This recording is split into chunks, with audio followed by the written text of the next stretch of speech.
Bonjour les amis, je suis très heureux de vous retrouver aujourd'hui pour un nouvel entraînement. Aujourd'hui, on va travailler les pectoraux et pour être plus précis, on va exploser le haut des pecs. Alors soyez très attentifs car durant l'entraînement, je vais vous livrer une boîte à outils de conseils que vous allez faire vôtre pour développer efficacement la partie claviculaire de vos pectoraux. Une fois n'est pas coutume, donc pensez à bien vous échauffer avant le début de l'entraînement. Et vous pouvez aussi vous étirer rapidement pour préparer vos muscles à l'effort. Ça peut vous permettre d'augmenter vos performances et il ne s'agit pas d'un étirement post-entraînement où vous allez garder vos pauses pendant plus de 40 secondes. Là, c'est très rapide. Vous maintenez vos pauses maximum 5 secondes. On commence l'entraînement par du développé couché aux haltères. On va faire des répétitions courtes, entre 6 et 8 répétitions maximum avec une charge lourde.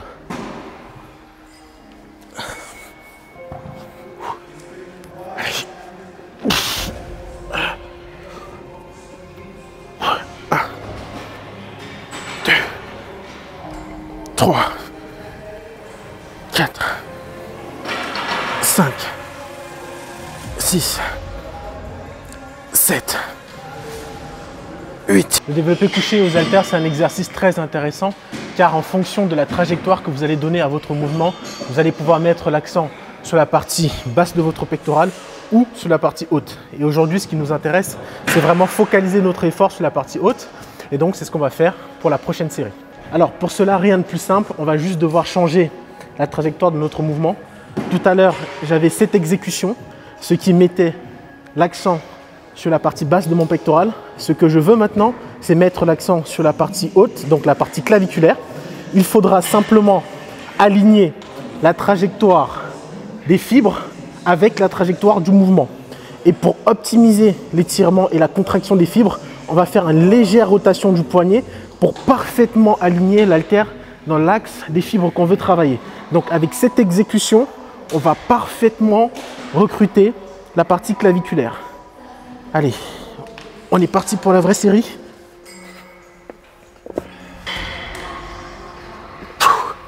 Allez, on met les haltères haut, légère rotation du poignet et on y va. 1, 2, 3, 4, 5, 6, 7 et 8. Parfait. On est parti pour la dernière série. Là, on en a fait 3 au total. En ce qui concerne le temps de repos, il n'y a pas vraiment de règle. Partez quand vous vous sentez prêt, écoutez votre corps. Et en plus là, on utilise des charges lourdes, donc il faut un temps de repos conséquent.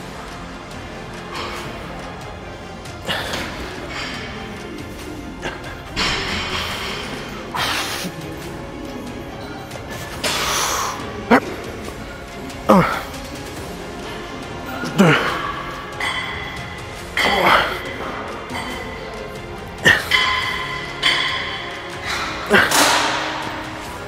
6, 7, 2 et 8.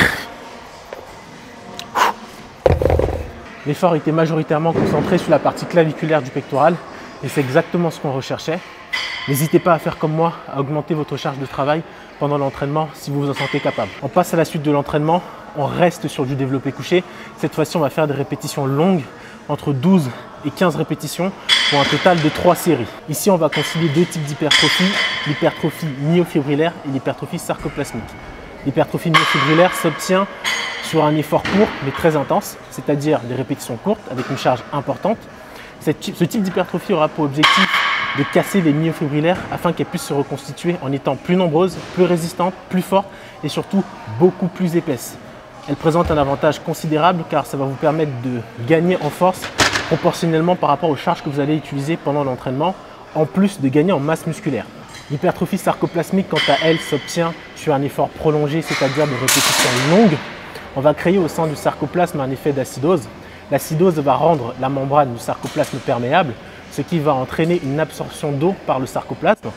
En absorbant l'eau, le sarcoplasme va aussi absorber du glycogène, ce qui va donner l'effet de remplissage qu'on ressent pendant l'entraînement et c'est ce qui va aussi nous permettre de prendre du volume musculaire. En gros, on va faire de la gonflette, comme diraient nos détraqueurs. Ce type d'hypertrophie ne vous permettra pas de gagner en force, mais par contre, ça va vous permettre de gagner en volume. Et donc, l'intérêt de concilier hypertrophie sarcoplasmique et myofibrillaire, c'est de gagner en force, en volume et surtout de garder vos gains sur le long terme. C'est parti pour 3 séries de 15 répétitions. On garde le positionnement pour mettre les forces sur la partie claviculaire. 1, 2, 3, 4, 5, 6, 7, 8, 9, 10, 11, 12, 13, 14, 15. Pour la deuxième série, j'ai augmenté la charge. J'ai un peu de force en réserve. Allez. 1, 2, 3, 4, 5, 6, 7, 8, 9, 10, 11, 12, 13, 14 et 15. Ça, c'est l'effet qu'on recherche quand on fait de l'hypertrophie sarcoplasmique. On est bien rempli, bien congestionné. Et là, on fait de l'hypertrophie. On passe au troisième exercice de l'entraînement. On va faire du développé couché incliné. Pour cet exercice, vous avez 2 variantes. Vous pouvez le faire aux haltères ou à la barre. Et dans les 2 cas, je vais vous montrer des astuces pour avoir la meilleure exécution possible. On va commencer à l'exécution à la barre. Petit rappel anatomique. Toutes les fibres du grand pectoral convergent vers l'humérus et la trajectoire des fibres claviculaires est celle-ci. Donc là, notre exécution doit être pensée pour un meilleur recrutement des fibres claviculaires. Et pour cela, il faut faire comme tout à l'heure, aligner la trajectoire du mouvement dans l'axe des fibres qu'on veut travailler.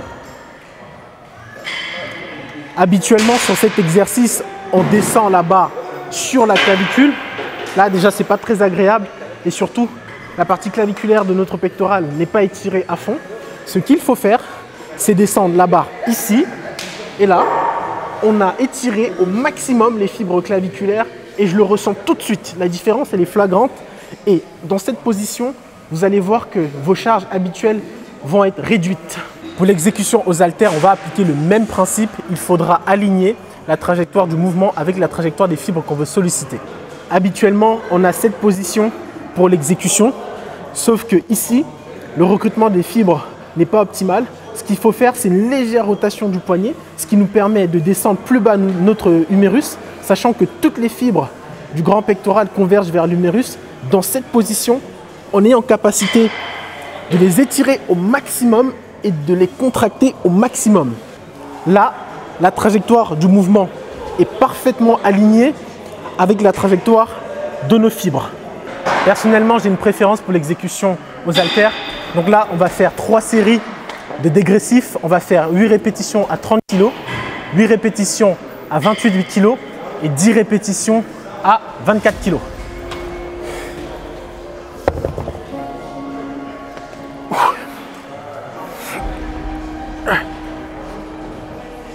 Un, 2, 3, 4, 5, 6, 7, 8. Allez.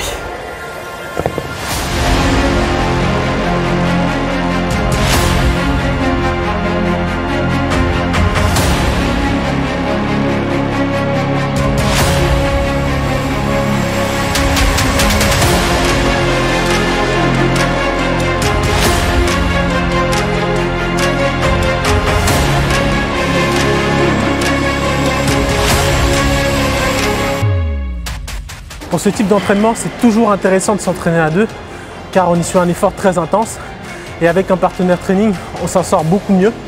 Cela a été prouvé scientifiquement que s'entraîner avec quelqu'un qui nous pousse nous permet d'augmenter nos charges d'entraînement et notre endurance. On passe au dernier exercice de la séance. On va faire de l'écarté au vis-à-vis à la poulie basse. Certains remplacent cet exercice par cette variante. Il faut complètement arrêter cette exécution. Dans cette position, ce que vous allez recruter principalement, c'est votre deltoïde antérieur parce que cette trajectoire-là n'est pas synchronisée à celle des fibres qu'on veut travailler, donc les fibres de la partie claviculaire du pectoral. Vous voyez bien que ça, c'est à l'opposé de ça. Ce qu'il faut faire pour synchroniser la trajectoire des fibres à celle du mouvement, c'est vous placer dans cette position. On descend l'humérus assez bas, ce qui permet d'étirer efficacement les fibres de la partie claviculaire. Et dans cette position, on recrute au maximum les fibres qui nous intéressent, c'est-à-dire celles du haut des pecs. On va légèrement remonter le vis-à-vis pour avoir une bonne trajectoire de mouvement.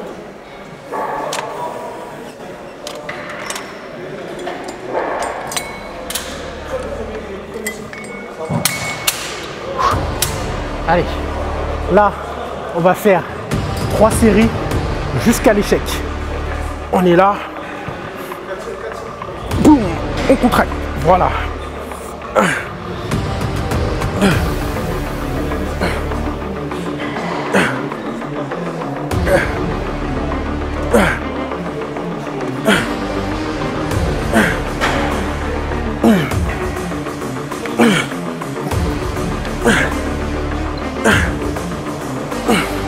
Allez, encore.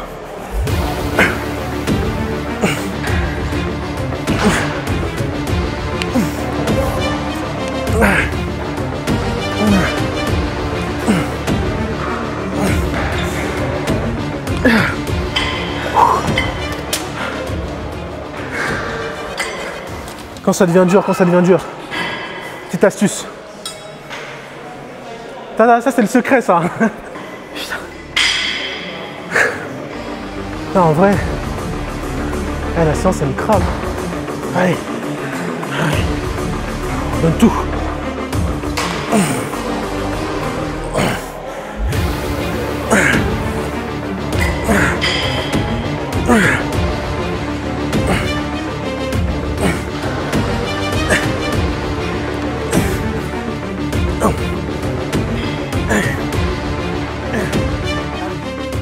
Règle numéro 1. Quand tu es face à un miroir, tu contractes.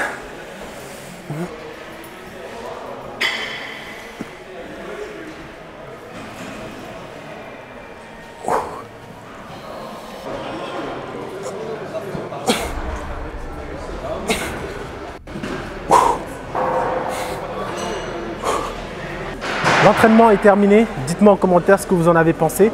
Partagez la vidéo autour de vous pour permettre au plus grand nombre de progresser. Et surtout, dites-moi quelle séance vous aimeriez voir à l'avenir. Et je vous dis à très bientôt pour une nouvelle vidéo.